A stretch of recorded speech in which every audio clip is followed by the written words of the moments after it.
Quand j'ai commencé le React, ça m'est déjà arrivé d'avoir certains bugs dans mon application parce qu'en fait, je ne savais pas bien utiliser le useState et je ne comprenais pas assez comment il fonctionnait. Donc dans cette vidéo, je vais t'expliquer comment le useState fonctionne, qui est la base de React. Donc bienvenue dans mon guide complet sur le useState. Alors les problèmes que tu as rencontrés sont sûrement le fait qu'en JavaScript, pour mettre à jour un élément du DOM, il faut passer par 3 étapes. Tout d'abord, définir un identifiant unique du DOM recherché, donc c'est-à-dire mettre, un attribut ID à ta balise, HTML. Ensuite, il faut trouver cet élément du DOM avec la fonction getElementById en JavaScript. Puis enfin, il faut modifier sa valeur. Du coup, je suppose que, si tu as choisi React, c'est parce que tu avais ces problèmes-là et ces problèmes-là, en fait, vont pouvoir être résolus grâce aux états, en React. Donc on va voir comment simplifier ce processus grâce à cette bibliothèque. Voici ma promesse, je vais t'apprendre à utiliser le hook useState en React. Si tu me connais pas, moi je suis Clément Touzé et mon but est de t'apprendre le React plus rapidement et plus facilement. Je propose aussi du coaching, donc si t'es intéressé, clique sur le premier lien dans la description.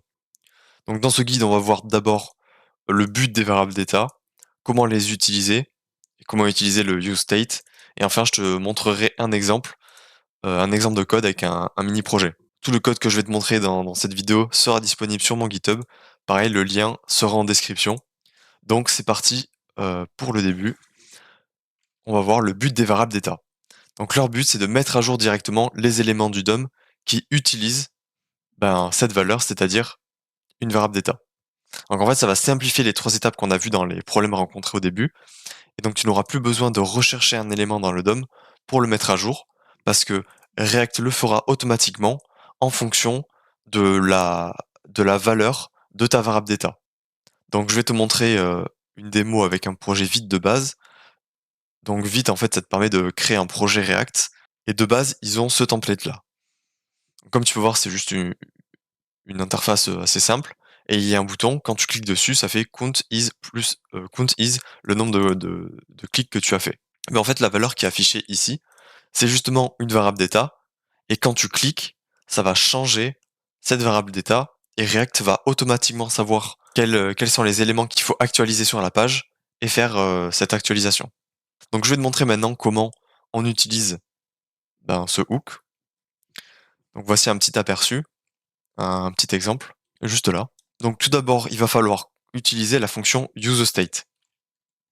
Donc useState prend un paramètre qui est la valeur initiale de ton état, et cette valeur initiale correspond à la valeur de ton état lors du premier rendu du composant. Donc tu peux mettre une chaîne de caractères vide par exemple, mais tu peux aussi mettre un nombre, un objet, une liste, peu importe. Maintenant, cette fonction, elle va retourner un tableau qui aura 2 éléments. La première valeur de ce tableau, c'est l'état, donc la variable qui est dynamique finalement.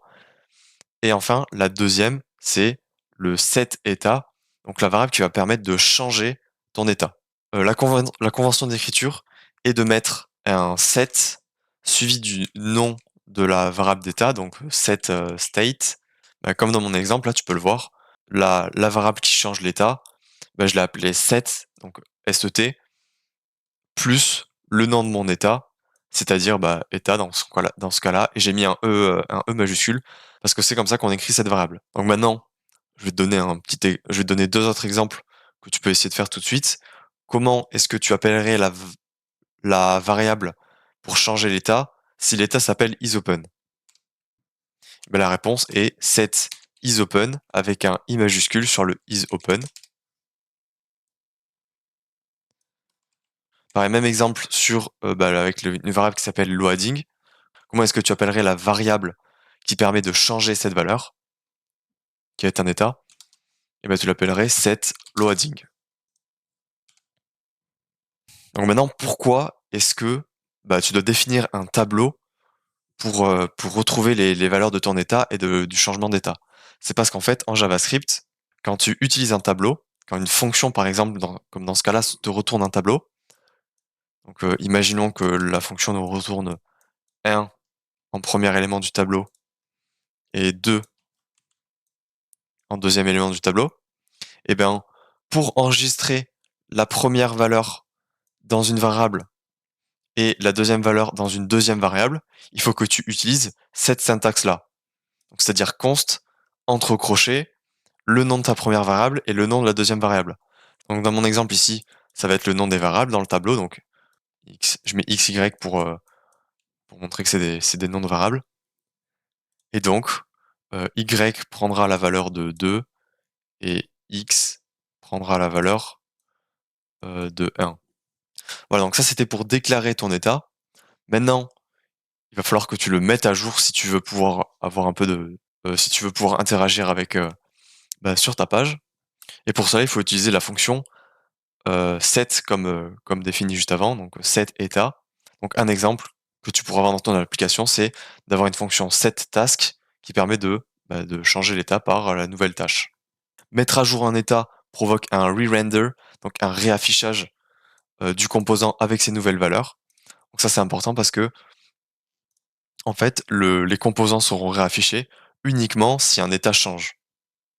Et l'état est défini grâce à la fonction useState dont tu peux changer l'état grâce à la fonction setState que te retourne ton hook. Donc il existe quelques bonnes pratiques pour mettre à jour l'état. Prenons par exemple ce même projet-là que je t'ai montré au début avec un compteur. En fait, le compteur ici, ça va être un bouton et ce bouton va avoir une fonction onClick qui va se déclencher quand tu, enfin qui se déclenchera automatiquement quand tu cliques dessus.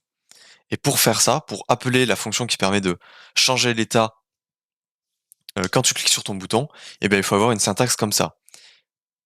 Button onClick égale la fonction qui permet de gérer le clic. Et dans cette fonction qui te permet de gérer le clic, tu changeras l'état. Tu peux aussi faire ça en passant le paramètre de l'événement du bouton, mais ce qu'il faut pas faire, c'est appeler la fonction handleClick directement ou d'appeler directement la fonction setState, en fait. Il faut que ton setState, tu le mettes dans une fonction handler. Enfin, quand je dis handler, c'est que tu appelleras handle, par exemple, handleClick, et que tu passes dans cette fonction-là le changement de l'état. Là, si je vais dans le code de l'application, comme tu peux le voir ici, eux de base ils ont fait ça. Ben l'idée c'est pas de faire ça parce que sinon en fait tu regroupes pas les fonctions pour changer l'état. Donc toi ce que tu veux faire c'est handle click. Tu vas appeler voilà, tu vas avoir une fonction handle click comme ça que tu passes comme ça et tu veux la définir ensuite ici handle click égale entre parenthèses flèche et là dans cette fonction là tu passes ton set count pour changer l'état. Donc maintenant, il est possible de modifier l'état en fonction de l'état précédent. Parce qu'en fait, là, dans mon exemple, je te l'ai pas montré, mais on définit directement l'état sans considérer sa valeur précédente. Mais maintenant, si tu veux faire, comme par exemple le bouton pour trouver le nombre de clics, il faut que tu trouves le nombre de clics précédent. Et pour cela, en fait, il faut passer en paramètre à ta fonction set. Donc le set, c'est la fonction qui permet de changer ton état. En fait, il faut que tu lui passes une fonction. Et cette fonction euh, prendra un paramètre qui sera l'état précédent, et ensuite, ta fonction devra retourner le nouvel état. Donc là, j'ai mis comme exemple new clicks, c'est-à-dire le nouveau nombre de clics. Et dans l'exemple juste là, ça permet en fait d'incrémenter de 1 à chaque fois en fait, que tu appelles le setClick ici, ça va incrémenter de 1 ton état qui est clicks, qui s'appelle clicks, donc le nombre de clics que tu auras fait. Et une particularité de cette fonction est en fait qu'elle doit être pure. Ça veut dire que ta fonction ne doit pas modifier des variables définies à l'extérieur d'un autre composant. Alors c'est un peu complexe à comprendre quand on n'a jamais vu ce que c'était une fonction pure. C'est pour cela que j'ai mis c'est pour cela que j'ai mis la définition que React a donnée sur son site, à savoir, en informatique, en particulier dans le monde de la programmation fonctionnelle, une fonction pure a les caractéristiques suivantes. Elle s'occupe de ses affaires, c'est-à-dire qu'elle ne modifie aucun objet ou variable qui existait avant son appel. Et enfin, pour les mêmes variables en entrée, elle produit la même sortie. Donc c'est-à-dire que pour un jeu de données, une fonction pure renverra toujours le même résultat. Donc je t'ai mis un contre-exemple finalement à ce qu'il ne faut pas faire, parce qu'en fait cette fonction ici est pure, mais cette fonction ici n'est pas pure.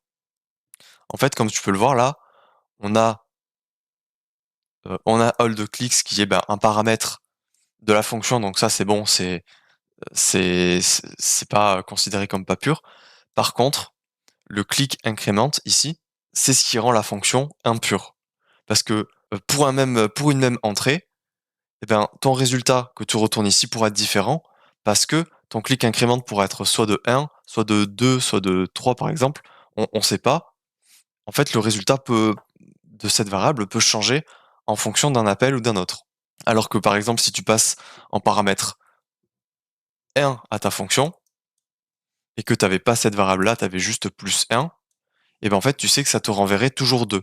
Alors que là, si tu passes 1 en paramètre à ta fonction, ben, si click increment est à 1, ça renverra 2, mais s'il est à 2, ça renverra 3.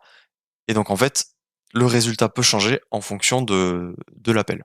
Donc, elle n'est pas pure car elle peut retourner plusieurs résultats différents à cause de la variable click increment.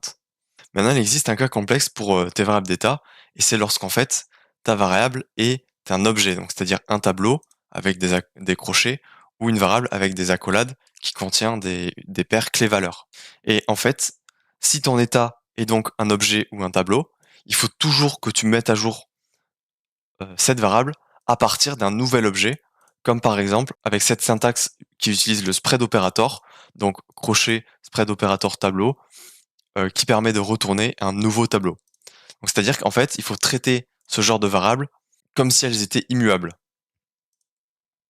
Donc je vais te montrer les exemples qu'ils ont sur la documentation pour t'expliquer tout ça.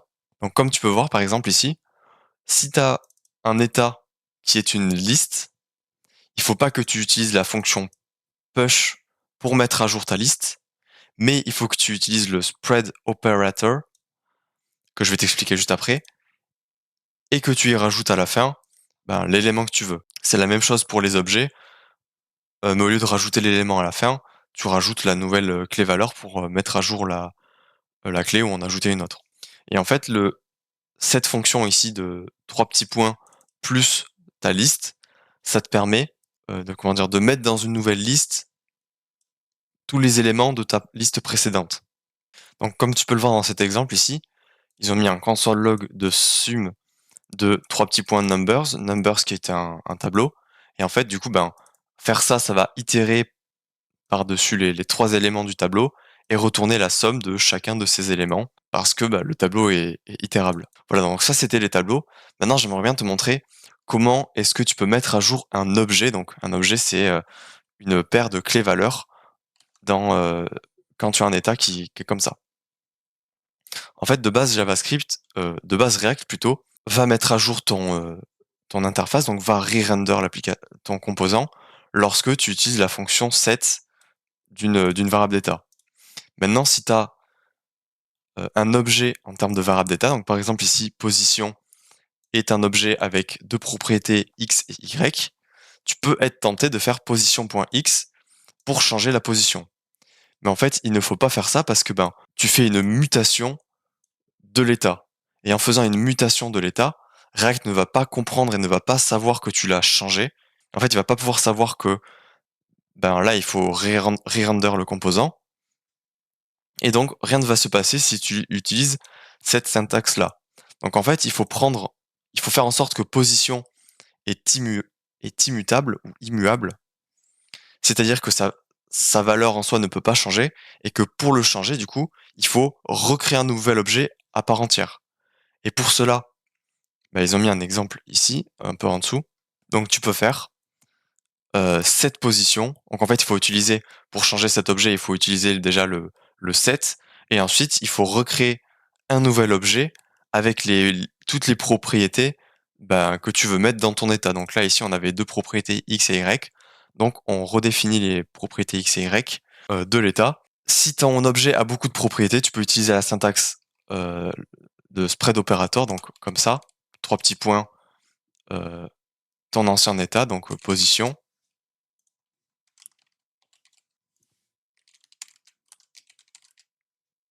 Voilà, en faisant comme ça, et ça permettra de récupérer toutes les anciennes, enfin toutes les autres propriétés, à part X et Y que tu modifies ou que tu ajoutes. Donc voilà pour le cas complexe. Maintenant, je vais te montrer un exemple avec, avec une sorte de mini projet que j'ai fait. Donc, le but de cet exemple sera de montrer juste une liste de mes séances de musculation. C'est un exemple, j'ai pris ça comme ça, mais le but ce sera juste de comprendre comment fonctionne la mise à jour d'une liste en React avec le useState. Et si tu veux voir cet exemple directement depuis ton côté avec ton éditeur de code, tu peux utiliser, enfin tu peux récupérer du coup le GitHub dont le lien est dans la description et aller dans le dossier src, puis exemple, puis liste exemple, puis liste exemple.tsx. Voilà, donc ça c'est le projet de base, ce qu'il affiche. Donc là, le but ce sera d'afficher en dessous mes séances de musculation, la liste de mes séances de musculation. Et pour cela, je vais faire un état. Donc pour créer l'état, comme on l'a vu, il faut faire const entre crochets le nom de l'état. Donc moi je vais l'appeler mylist dans mon cas. Puis set le nom de mon état égale use state avec une valeur initiale.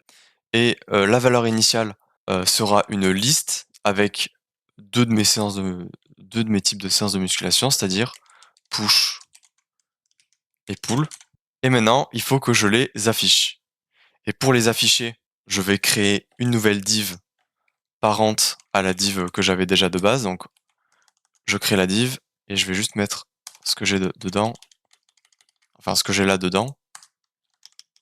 Voilà. Donc, pour afficher les éléments de cette liste, il faut faire entre accolades le nom de la variable d'état.map, parce que c'est une liste. Map prend en paramètre une fonction qui prend elle-même en paramètre une variable qui sera en fait les éléments de la liste. Donc là, ce sera list element, donc juste element. Et elle va retourner du JSX. Le JSX sera une balise li qui contiendra juste la valeur de élément parce qu'en fait, élément, ce sera juste une chaîne de caractères. Voilà. Alors là, quand tu utilises le point map, il faut que tu utilises aussi une propriété key sur chacun des enfants, enfin sur chacun des balises que tu retournes dans le map. Et j'ai décidé que ce sera index. C'est pas la meilleure des techniques à utiliser, mais ce sera correct pour l'instant. Et je me rends compte que j'ai juste oublié de mettre de mettre ce map dans un hul. Voilà. Donc grâce à ça, ça va afficher la liste de mon état. Mais maintenant, je veux pouvoir la modifier. Je veux pouvoir ajouter une dernière séance parce qu'en fait, moi, j'ai un dernier type de séance et c'est les séances jambes, les séances legs. Donc pour cela, on va faire un cas un peu plus complexe. On va créer un impute qui nous permet d'ajouter un nouveau type de séance de musculation. Donc je vais le mettre au-dessus. Donc input on change égale handle change et un bouton qui aura une fonction on mouse down qui permettra de valider le fait d'ajouter ce qu'on a mis en fait dans le input. Donc handle click. Voilà, je vais mettre valider. Et le input, vu qu'on va le contrôler, on va devoir lui mettre une value pour gérer sa valeur avec l'état. Donc pour cela, je vais devoir créer une autre variable d'état que je vais appeler juste value. C'est pas le mieux comme nom, mais pour l'exemple, je vais juste faire ça. Et un useState, on va mettre la valeur que j'ai définie juste là, donc initial input value, qui est une chaîne de caractères vide. En fait, on peut l'appeler impute value, cette valeur. Donc je vais le changer en impute value et set impute value. Voilà. Et je passe cette variable ici. Maintenant, il reste plus qu'à faire les deux fonctions pour permettre de changer la valeur de cette impute handle change et la valeur et ainsi que la valeur de la liste du coup. Donc handle change. Donc lorsque j'appelle ma fonction handle change, je veux pouvoir mettre à jour mon état impute value. Donc set impute value. Mais pour cela, il faut que je récupère la valeur de l'input. Et on peut faire ça grâce à un paramètre qui sera l'event. Donc en fait, là ici, onChange passe en paramètre à la fonction handleChange un event qui sera de type HTML input element de, de react.changeEvent de du coup HTML input value. Enfin, input element. Voilà. Et je peux récupérer la valeur de mon input avec event.target.value. Voilà. Maintenant, je vais définir la fonction handleClick. Donc, c'est ce qui permettra de valider l'ajout du nouveau de la nouvelle séance de musculation. Et pour cela, je vais juste prendre la valeur de input value et la rajouter dans ma liste. Donc pour cela, il faut faire set my list. Je vais passer une fonction dedans qui permettra de retrouver l'ancien état de la liste, donc old list. Puis je vais retourner une nouvelle liste en faisant, comme je l'ai dit tout à l'heure, la syntaxe 3 petits points old list. Donc là, je retourne juste une copie de la liste. Mais vu que je clique, je veux ajouter la valeur de mon input value à cette liste. Donc je vais la rajouter en faisant virgule input value. Ensuite, une fois qu'on a cliqué, on peut faire en sorte de reset la valeur de l'input en faisant set input value, une chaîne de caractères vide. Ou plutôt initial input value. Voilà, on reset l'input par la valeur initiale. Voilà, donc là, comme tu peux le voir sur la petite application, on a un input avec le bouton valider. Et quand je clique dessus, ça ajoute un nouvel élément de la liste, un nouvel élément à la liste. Et je vais juste reset pour. Et maintenant, je peux ajouter du coup ma séance de musculation en faisant leg. Enfin, en ajoutant leg dans l'input, valide et ça l'ajoute. Voilà, donc là, tu as eu un exemple pour modifier une liste, enfin un état qui est sous forme d'une liste. Donc, je vais pouvoir continuer, continuer le guide complet sur l'état. Alors, tu as peut-être eu un problème avec le console log qui est assez courant. Moi, je me suis fait aussi avoir par ça au début.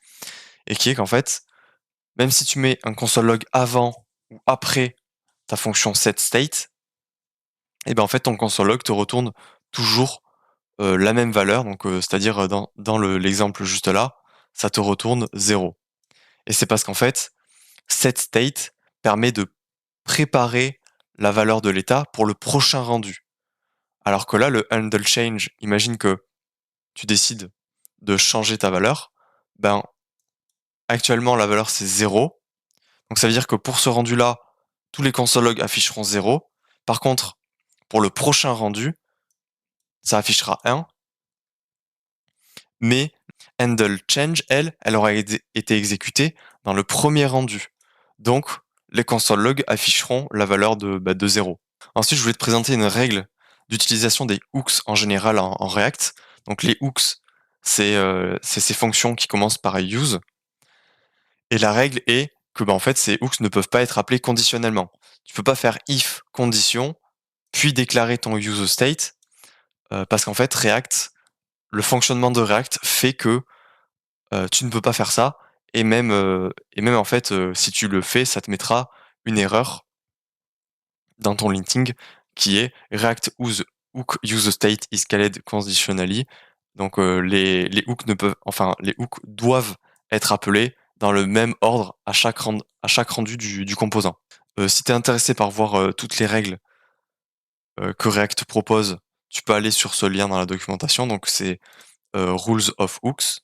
Et une de ces règles présentes dans la documentation et en fait d'appeler tous tes hooks tout en haut du composant. Donc en fait, ton composant, par exemple, si myComponent, tu veux directement appeler tes hooks useState, mais si tu as d'autres hooks, tu veux les mettre en dessous et ensuite mettre des conditions si tu en as envie. Maintenant, c'est bien d'avoir son état dans un composant normal, mais tu aimerais bien le passer dans un composant enfant pour coder un petit peu plus proprement ton application. Donc pour cela, j'ai un exemple qui est prêt. Imaginons que tu aies un composant parent avec un état qui s'appelle degrees in Celsius, qui est un nombre. Et bien pour le passer à ton composant enfant, tu vas devoir créer un paramètre dans ce composant enfant du nom que tu veux, donc du nom du state. Puis en fait, tu t'en fais ce que tu veux, mais c'est comme ça qu'on le passe. Donc il faut que tu mettes une accolade dans la fonction de ton composant enfant et qu'ensuite tu mettes le même nom de variable finalement ici dans le composant, un peu comme un attribut en HTML. Maintenant, tu peux aussi passer une fonction qui permet de modifier l'état.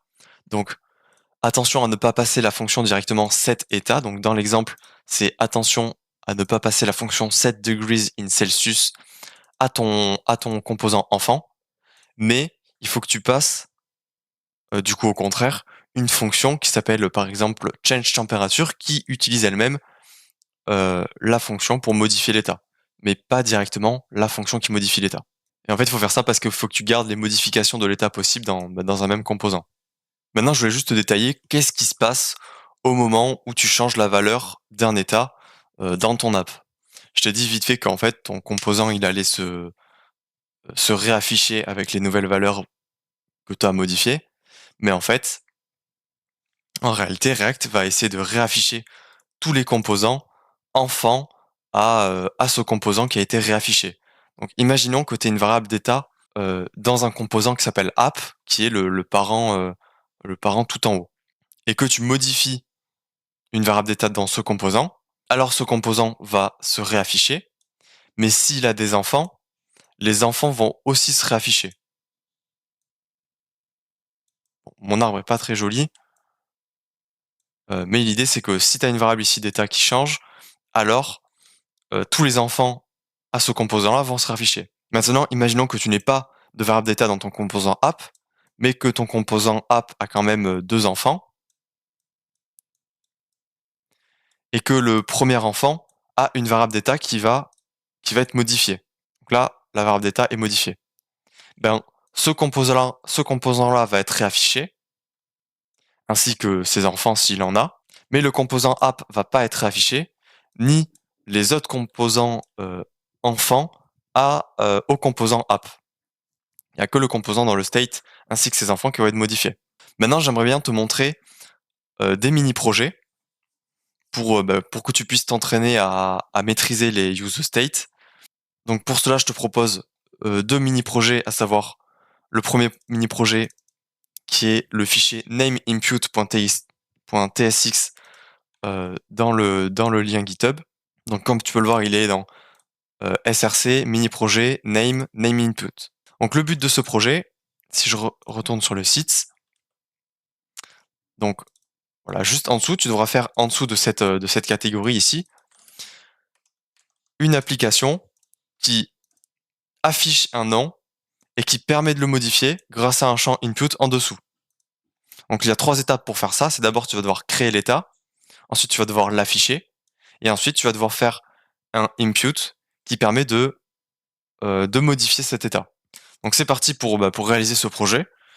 On passera, je t'expliquerai l'autre après, mais d'abord on va créer l'état. Donc on va appeler l'état name et la fonction pour le changer setName avec un N majuscule égale useState, une chaîne de caractères vide. Ensuite on va l'afficher. On va faire nom de point. Enfin, on va faire un paragraphe.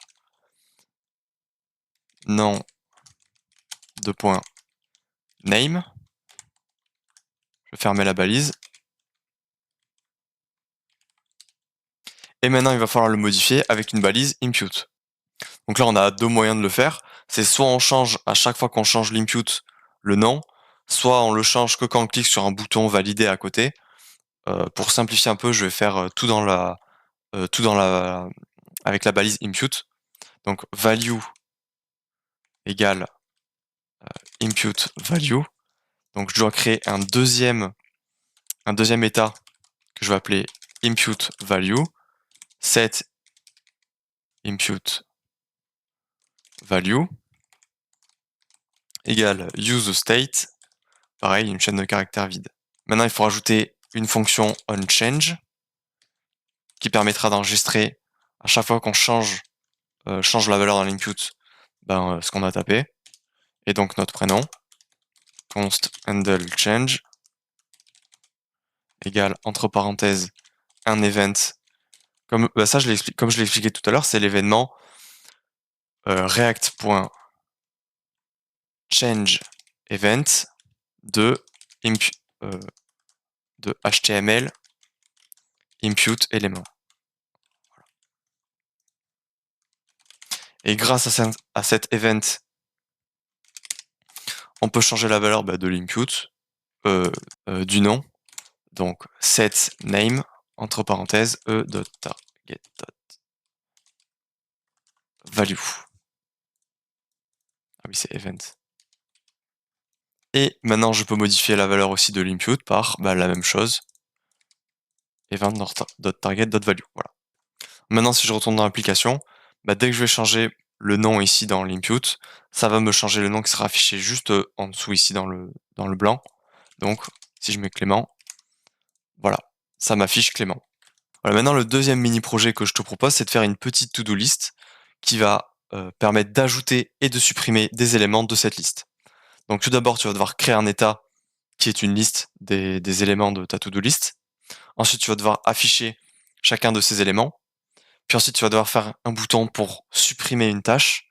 Et enfin, tu vas devoir faire un impute avec un bouton validé pour ajouter une dernière tâche. Donc ça, c'est le delete et ça, c'est le create/add. Donc c'est parti. Donc on va commencer par créer l'état. Cet état, on va l'appeler to-do list. Et en deuxième paramètre, ce sera set to-do list, pas set list, set to-do list égale use state de initial list. Voilà. Et initial list, on va le déclarer au-dessus pour dire que ce sera const initial list égale un tableau. Et chacun de ces tableaux contiendra un objet. Parce que cet objet contiendra lui-même un identifiant unique qui permettra d'identifier l'élément dans la liste pour le gérer. Donc id, on va dire 1, et une valeur qui sera la tâche à faire, donc to do. To do. Et par exemple, en première tâche, on peut mettre courir 15 minutes. Ensuite, on va devoir afficher le nom de chacune des tâches. Oui, j'ai dit non, donc je pourrais mettre name plutôt que to do. Et pour cela, je vais devoir faire un map. Donc je vais devoir mapper par-dessus ma to-do list parce que to-do list est une liste. To-do list.map. Map prend en paramètre une fonction. Cette fonction qui prend elle-même en paramètre une variable qui sera chacun des éléments de la liste. Et la fonction va retourner du JSX, donc une div qui contiendra un paragraphe qui affichera le nom de la tâche, donc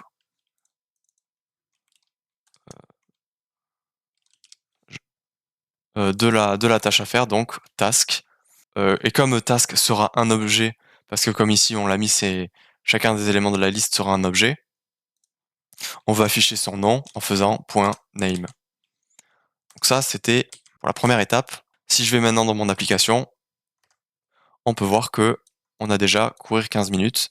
Alors j'aimerais bien juste mettre une balise lit pour avoir un petit point. Voilà. Et je vais mettre le map dans une balise UL. Voilà, comme ça on a un petit point. Maintenant, la troisième étape, c'est de faire un bouton pour supprimer cette tâche. Donc je vais me rendre dans le map ici qu'on a fait juste avant, et je vais rajouter en dessous du paragraphe un bouton, donc button, qui permettra de supprimer plutôt, pas valider. Et pour supprimer le bouton, et pour supprimer la tâche lorsqu'on clique sur le bouton, on va devoir faire une fonction onMouseDown qui prend en paramètre la fonction pour gérer le clic du bouton.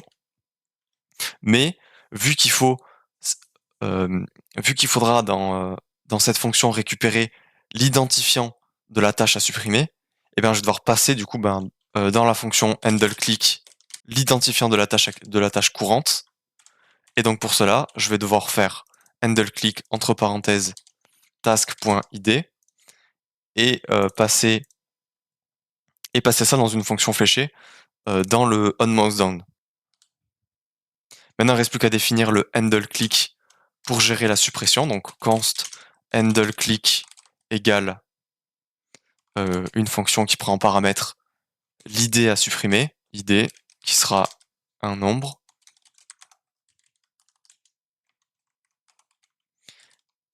et qui va set to-do list, donc mettre à jour la liste par l'ancienne liste dans laquelle on aura supprimé la tâche ayant pour id, donc return old list.filter. Et j'utilise le point filter parce que comme dit dans la documentation React, il faut utiliser des fonctions qui ne modifient pas directement l'état, enfin la liste, mais qui en créent une nouvelle afin de ne pas modifier la liste originale.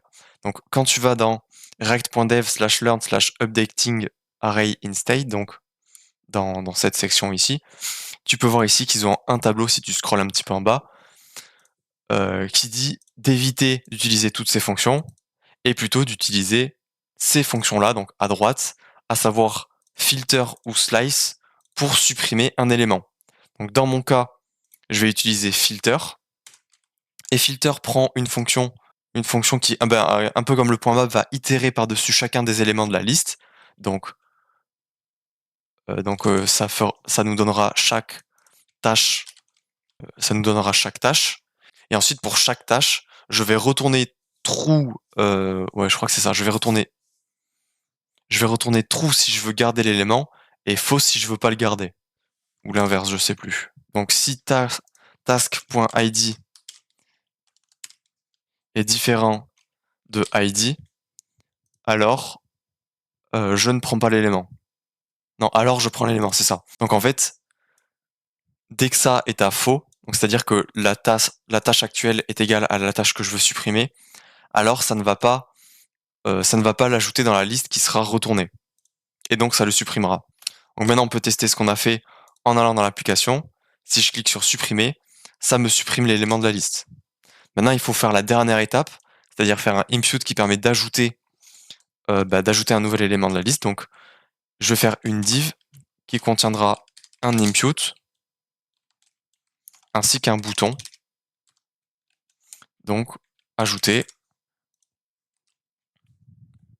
Alors cette fois je vais appeler la fonction handle click add pour pas la confondre avec le handle click de base. Const handle click add égale une fonction fléchée qu'on fera juste après.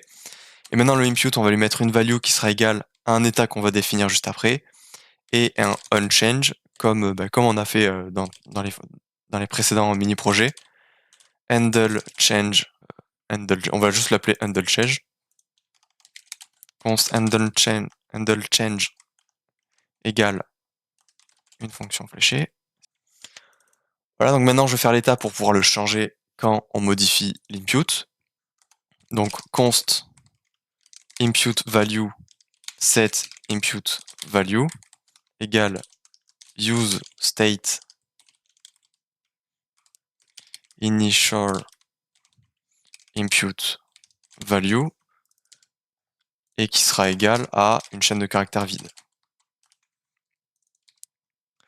Voilà, ça me permet de mettre input value dans la propriété value de mon input, ainsi que de changer sa valeur lorsque l'utilisateur tape dedans par e.target.value.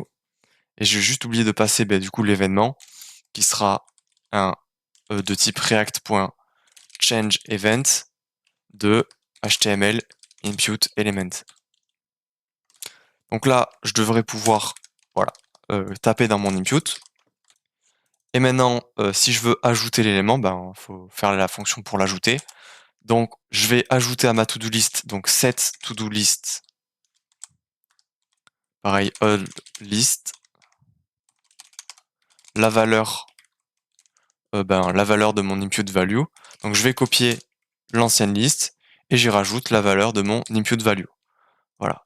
Et ensuite, je fais set input value et je le reset. Donc, je passe plutôt en paramètre initial input value. Et là, ça me dit que, ah oui, j'ai oublié, mais je dois pas retourner une chaîne de caractères, mais je dois retourner un objet qui contient un ID, puis un nom. Donc le name, ce sera input value, c'est-à-dire la tâche qu'on veut ajouter. Et l'ID, ce sera, je vais mettre current ID, plutôt next ID. Et next ID, ce sera une variable à l'extérieur que je vais définir ici, qui me permettra de gérer l'ID. Donc next ID égale 1, non égale 2, et next ID plus plus. Voilà, donc ça permet de gérer. Ah oui, j'ai mis const. Let next ID. Voilà. Ça permet de gérer les idées. Comme je l'ai expliqué, c'est pas une fonction qui est pure, mais dans ce cas-là, vu que je sais que je modifie pas next ID pour ce mini projet, je vais laisser ça comme ça. Mais idéalement, ce qu'il faut faire, c'est utiliser une fonction qui retourne un ID aléatoire ou gérer l'idée autrement. Donc laisser je sais pas moi, ta BD le faire par exemple. Mais dans ce cas-là, je fais ça parce que c'est pour que ça marche. Donc voilà. Donc maintenant, on peut ajouter des tâches. Donc tâches. Comme tu peux le voir, ça l'ajoute bel et bien à la liste et je peux supprimer chacune de ces tâches. Voilà. Donc on a vu quel était le but des variables d'état. Puis ensuite, on a vu comment utiliser le useState. Et enfin, je t'ai montré un exemple avec 2 mini-projets. Donc maintenant, tu sais comment utiliser le useState et comment il fonctionne. Et comme je l'ai dit un peu plus tôt, le code sera disponible sur mon GitHub. Et je termine juste par te dire que si tu es intéressé, tu peux rejoindre ma communauté de développeurs web en cliquant sur le lien Discord que j'aurai mis aussi dans la description.